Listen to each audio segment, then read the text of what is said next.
All right, so I am here with my friend Stephen Stone, who's nice enough to talk to us and show us this beautiful old Fern Gibson that's, well, we're believing 32, 33, but I'll let you kind of just go off about that and take it from here. Okay. How did you come across that thing? I first saw and heard this mandolin in 2005, in the spring of 2005 at the Dallas Guitar Show.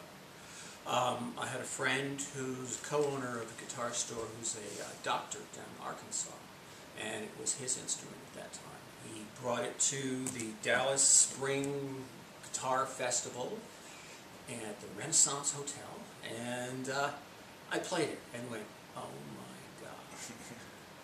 And he said, well, you know, I already have an unsigned Fern, you know, and I don't play this one much, and I'm kind of thinking about selling it, but I don't know, I'm not going to sell it right yet, but I figured you'd want to play it. So I played it and fell in love and was disappointed that he wouldn't sell it to me. So went back to my home in Boulder and proceeded to purchase several other mandolins to try to compensate for the fact that I could not acquire this Fern. One being a very nice Jamie Weems instrument, and I'm trying to think what else. But maybe I guess it was the Weems, and oh right,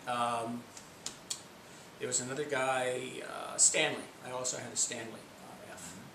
Both very nice instruments. So okay, Arlington Guitar Show comes around. This is in October of 2005. And I go to the show and run into my friend, and he's got this mandolin again, and he says, you know, I think I am going to sell it. And so he told me what it was going to cost, and I called up my wife and said, honey, this is what I want to do. And she went, and I basically sat down on a piece of paper at the Arlington show and figured out if I sold 15 guitars and several mandolins, I could basically afford this. So I went, okay. Wrote a check, handed it to him, and then had the challenge of bringing back 2 mandolins on the airplane, because I went down with one mandolin and played with a new Gibson Fern that I have, which I still have, which is a great instrument that was picked out for me by Charlie Darrington. It's a 2002. That was originally a lacquer, and I sent back to Gibson, and they stripped it and made it into a varnish Fern. I still have that one. That one I couldn't bear to sell.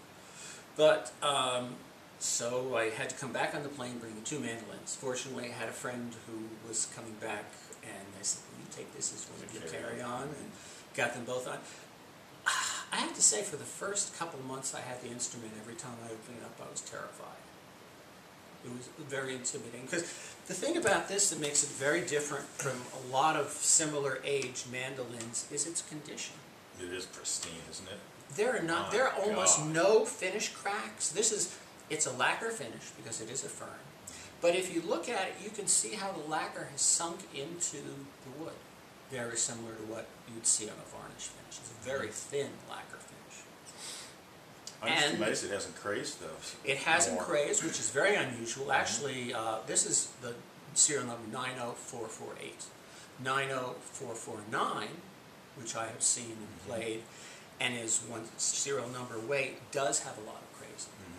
So, and it's a very similar finish and similar coloration, but this was obviously taken care of.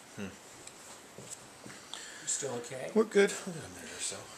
Basically, after I purchased it, I went to see David Harvey at Gibson. He's the head of the mandolin division. He's pretty one of the experts in the country in F5s. Because it originally came with an improper bridge. If you look at there are pictures of this on the F5 journal page, and you can see that the bridge is different than this current bridge. It had a 50s style bridge, which, from what I can tell from talking with Frank Ford, who has sold this instrument twice, was the bridge that he received with it back in the 50s. So it was probably made sometime in the 50s. The frets on this mandolin are also interesting in that they are definitely late 30s frets. They're not the original frets, but they're probably the first refretting. As far as I can tell, it must have been owned by someone who played it a lot at first, to go through the original frets within the first couple of years. Nearly a mark on it. Well, yeah, if this came out in 33, let's say a worst case scenario came out in 33, the guy went through the frets within 2 to 3 years, because these are late 30s frets due to the size and width, and checking with Dave Harvey on this. And obviously, since that time, it has not been played as much because these frets are still on it. Yeah. I'm going to cycle this real quick. Hold that thought.